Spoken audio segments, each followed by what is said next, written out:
My name is Trudy Heiss. My wife and I originally started the vineyard in 1972, and we built the original building in 1982. We opened our door in July that year, and it's been going up and up and up ever since, and it now runs us. We're not running it. And we have all three sons in the business with us. The middle one is the chief winemaker. He started actually here in 1984, but we sent him to Europe in 1980, and he spent 4 years over there learning winemaking. One thing what separates us is that we've basically the last of the original estate wineries, but it's still the originals. Haven't been sold, haven't been bought out, or, you know. I think also the choice of the original plants. We're the importer of record into Canada for Pinot Gris and for Auxerrois, and also Kerner. So yeah, we started that at a time when everybody said, well, why don't you pick grape varieties that everybody knows, like Chardonnay, and you know, people can say. Right. So we had a hard time getting people to say Auxerrois. Right. So some of the, you know, we ran into all kinds of things when we first started. You got to remember that both Trudy and I come from a totally different profession.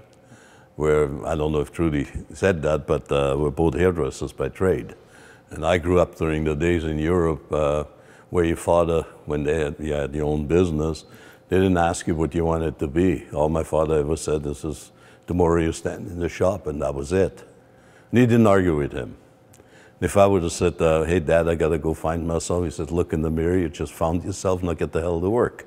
So he was very basic in that respect. But, well, we did that here in Edmonton for quite a while, and then we moved here. And we started growing grapes. And so I sort of picked every book I could find, and both in English, German. I could muddle my way through some of the French books. Italian I had problems with. And that's how we learned, made mistakes, and first planted the first grapes that we planted according to what the then commercial wineries wanted, Maréchal Foch and Cybele 1000. And so I still think that some of those old French hybrids were not imported from France, they were deported from France because they didn't want them either. But they were winter hardy. And when we first started with the vinifera, when we first brought the Auxerrois into Pinot Gris and the Kerner, everybody sort of looked at us and said, you guys are crazy, they'll never survive.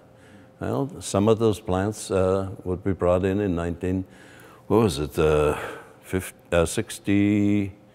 76. Yeah, 76 was the original planting of the vinifera. They're still standing there. They're still there.